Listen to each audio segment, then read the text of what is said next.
It is strange how some people move through life without ever noticing the value of what stands right in front of them. Narcissists, in particular, live this pattern so strongly that it can feel unreal when you look back at it. If you have ever cared for one truly and deeply cared, you already know this experience far too well. You gave them patience when they were unfair.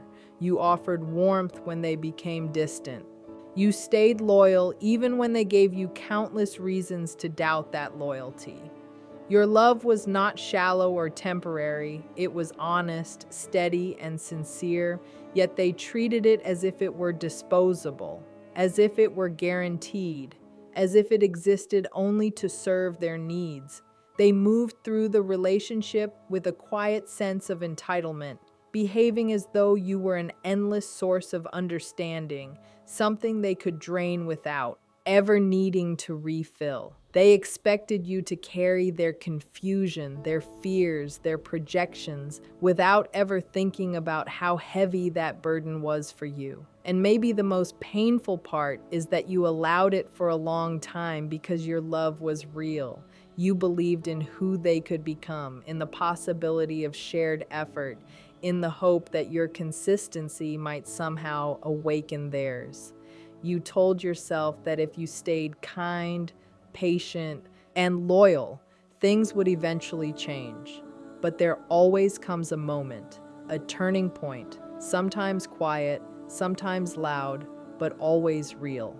It is the moment you finally step away, not out of revenge, not out of cruelty, but because you have no other choice. You stop explaining yourself. You stop defending your intentions. You stop trying to prove your worth to someone who never tried to truly see it. And in that moment, when your absence begins to speak louder than your presence ever did, something unusual starts to happen inside the narcissist. Not growth, not accountability, but something far more revealing. When your departure cuts through their inflated self-image and cracks the armor of superiority they worked so hard to build, their inner world becomes unstable. For the first time, they are forced to face the truth that you were not replaceable, not ordinary, and not obligated to stay. The certainty they relied on disappears. The control they assumed they had begins to fade. And suddenly, the person they once dismissed becomes the person they cannot stop thinking about. Understanding what happens during this shift matters because it changes how you see the past and how you move into your future with clarity instead of doubt. When a narcissist realizes they have lost someone who genuinely loved them, the first change inside them is panic. It is raw, frantic, and disorienting panic that takes over their entire system. And it is important to understand this clearly. This is not the panic of someone grieving love in a healthy way. It is not sadness over the beauty of what was lost. It is the fear of losing control, the terror of watching a system they depended on collapse right in front of them. For a long time, they lived with the quiet belief that your love was permanent. They saw it as unconditional in a distorted way, as if it existed outside the normal rules of effort and care.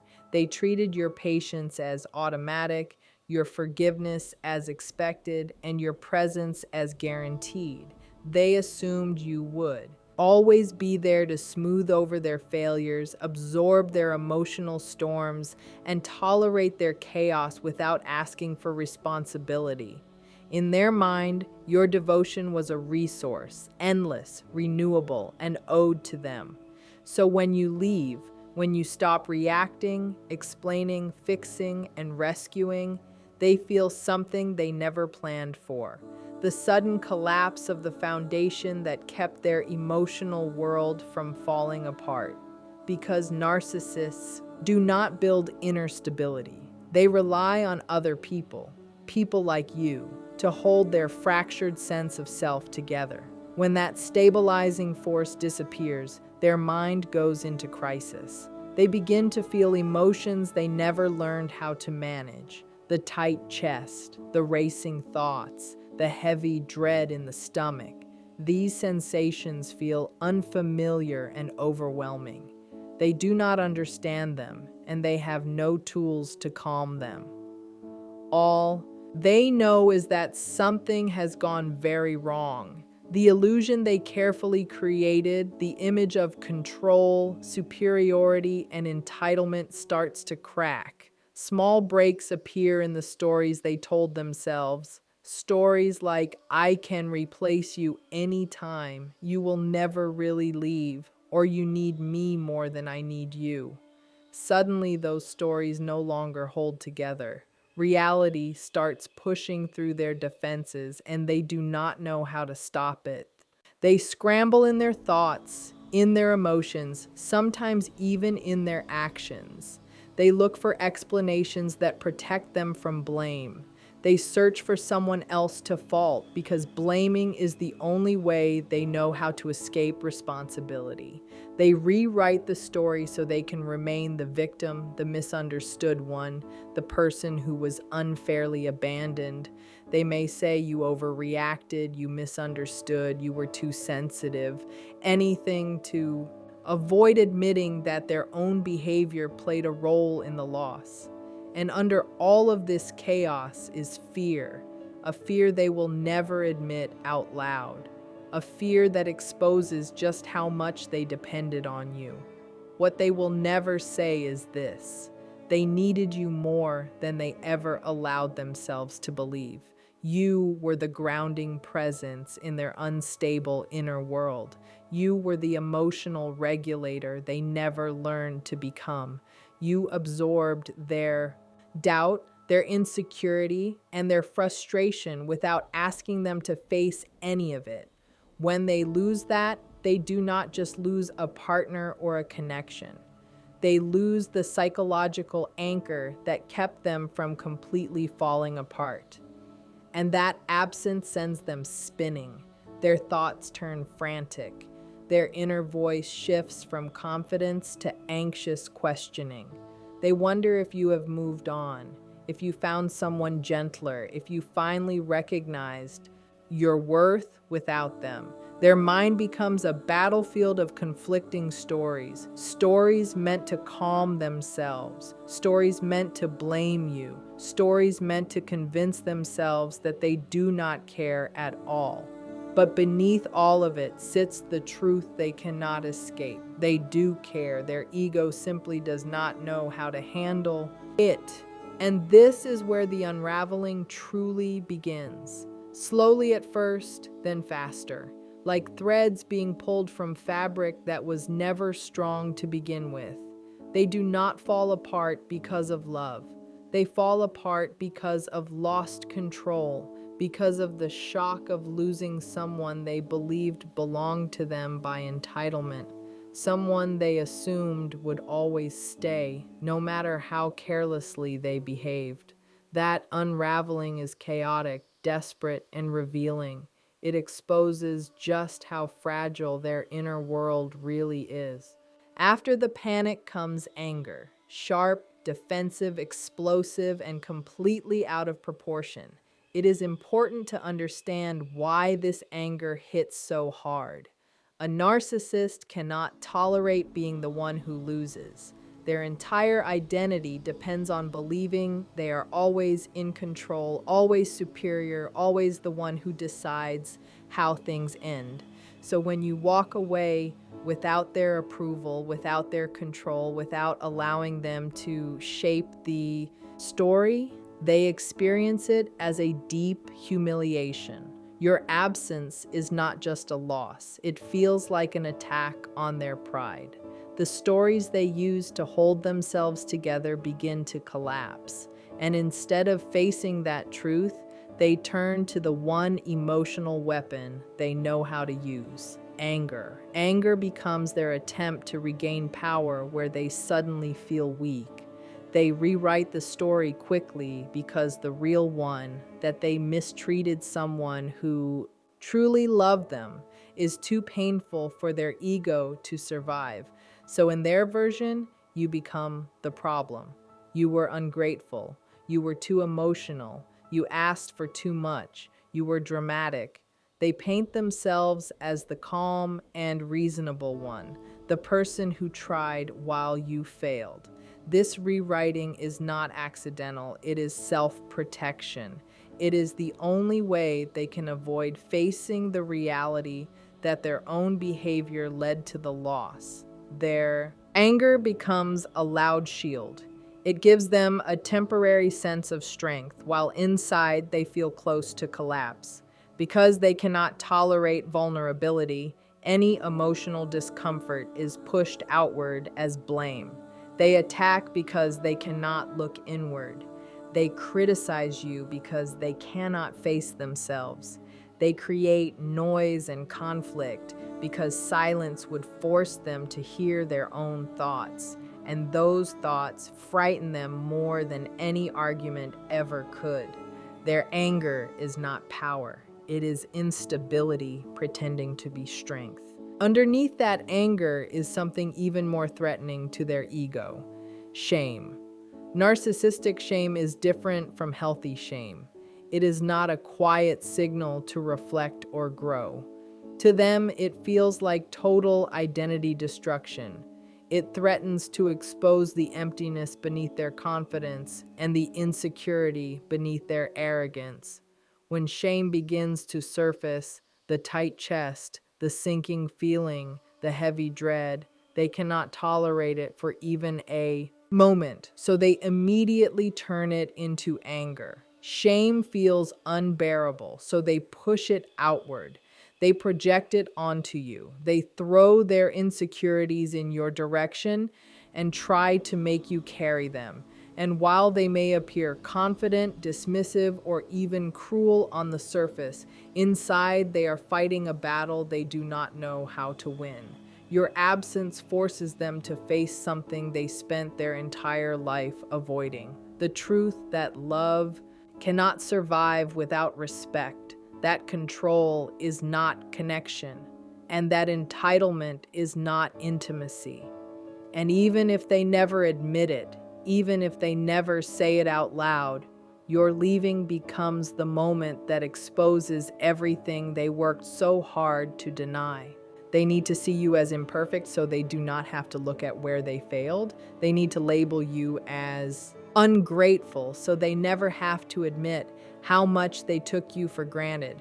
They need you to appear like the villain so they can avoid facing their own reflection. The irony of it all is heavy and painful. Their anger is not truly about hating you. At its core, it comes from fear. Fear of losing control, fear of being wrong, fear that you mattered far more than they ever allowed themselves to accept. But they are not capable of expressing fear, hurt, or regret. Those emotions require humility, vulnerability, and self-awareness, qualities they never learned how to develop. So anger becomes the only emotion they know how to use. They may explode in private, act out in public, or simmer silently, but the purpose is always the same. They want to restore their sense of dominance and convince themselves they are unaffected. Yet their emotional intensity exposes the truth they try so hard to deny. It shows exactly how much they care. And behind every angry reaction sits the same quiet shame they cannot face. That shame hides behind every accusation, every argument, every twisted version of the story they repeat. Because they cannot process that shame, they turn it outward and transform it into blame. Blame becomes their shield. It is their only form of protection. Losing you was not an accident or bad luck. It was something they caused through their own actions. And when the anger finally burns itself out, when the constant story twisting drains them, when blaming you no longer gives them the emotional rush they crave, they run into something far more frightening: emptiness. A deep, hollow silence settles in. It frightens them in ways they will never openly admit. For the first time in a very long time, they are alone with themselves. And that is the place they fear more than anything else. Without you, the emotional supply they relied on disappears. The validation they pulled from your love, the attention they created through chaos, the emotional weight you carried for them, all of it vanishes. It feels as if someone unplugged the one power source keeping their fragile sense of self from collapsing. Narcissists cannot regulate their own emotions in a healthy way. They depend on other people, often people like you, to help ground them and reflect back a sense of identity.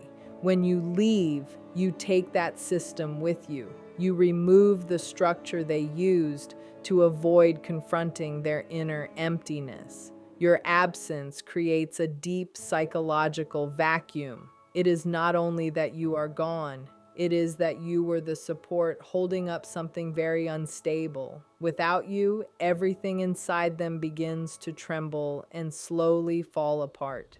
They feel a heavy weight in their chest, restlessness in their body, and a sense of unease they cannot explain. They do not have the emotional words to understand any of it. All they know is that it feels unbearable. So they start searching, they look for replacements with a sense of panic, they chase distractions, new people, short-term admirers, anything that gives them even a brief feeling of validation. They might post online for attention, flirt for reassurance, or bury themselves in routines, habits, or escapes. But none of it works. Nothing gives them what they once received from you. Someone who cared the way you did cannot be replaced. You were never just supply. You were not just praise or attention. You were real. You offered something steady, meaningful, and human. That kind of connection is something they deeply crave but cannot maintain. When they lose it, it lingers like a haunting presence. Slowly, a realization begins to form. No one else cares the way you did. No one else forgives the way you did. No one else understands their shifting moods and contradictions the way you did. They feel this most during quiet moments, late at night, early in the morning, when the world is still. When there is no noise left to hide behind, the truth presses in. Silence starts to feel suffocating. Stillness feels threatening. In those moments, they are forced to face themselves without anyone reflecting a flattering image back to them. And their unfiltered self is filled with insecurity, confusion, self-criticism, and a deep sense of inadequacy they have avoided their entire life. As the emptiness grows, they fall into a painful inner cycle. They tell themselves they do not care, yet the emptiness proves otherwise. They claim they have moved on, but the hollow feeling exposes the lie. They meet new people, but no one compares. Not because you were perfect, but because you showed up in ways they never learned how to.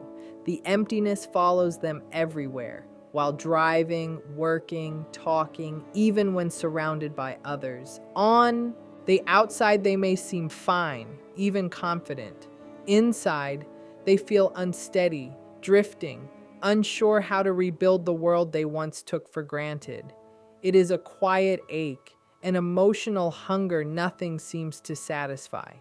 The more they try to ignore it, the louder it becomes. It is the echo of what they lost. Not only a relationship, but the rare experience of being genuinely cared for. And there is no easy escape from that awareness. What often comes next is obsession. This is where many people misunderstand and believe the narcissist has suddenly realized their love. But obsession is not love. It is ownership resurfacing. It is the need to regain control over something they believe belonged to them. When the emptiness becomes too intense and distractions fail, their attention turns back to you. They start thinking about your life, what you are doing, who you are with, whether you have healed, whether you still feel anything for them. This curiosity is not gentle or caring. It is calculated. It exists to protect their ego. It is about restoring balance for themselves, not reconnecting with you. They may begin watching from a distance, checking your social media, noticing small changes. They look for signs of your confidence or peace growing, not because they want your happiness, but because your growth threatens their sense of importance. They do not want you to become someone who no longer needs them. They may ask mutual friends about you, pretending it is casual or thoughtful. But beneath that surface is the same question: do I still matter to them?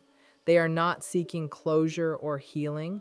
They are checking whether the door to your life is still slightly open. They want to know if they still have emotional access to you. Sometimes they reappear suddenly. A message filled with nostalgia, a shared memory, a small comment online, or even a dramatic attempt to reconnect. But this is not remorse. It is monitoring.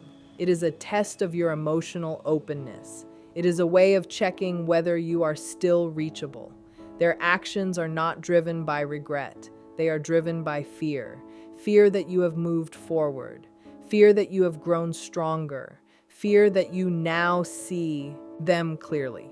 Fear that you have built a life without them, a life that feels calmer, more stable, and more fulfilling. When they notice you healing, laughing again, finding yourself again, they often experience it as betrayal. If you are better without them, then the truth becomes impossible to ignore.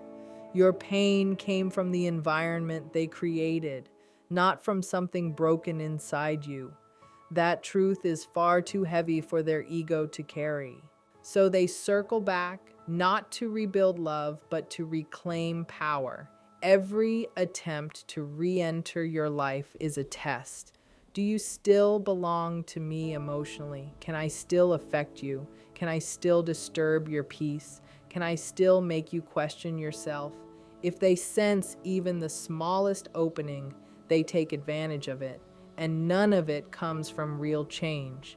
Because for them, obsession is never about love. It is always about control. Eventually, a realization forms. Not a deep or humble awakening, but a quiet awareness that slips through their defenses. They begin to sense that they misjudged you, that they pushed too far, that they assumed you would tolerate their behavior forever.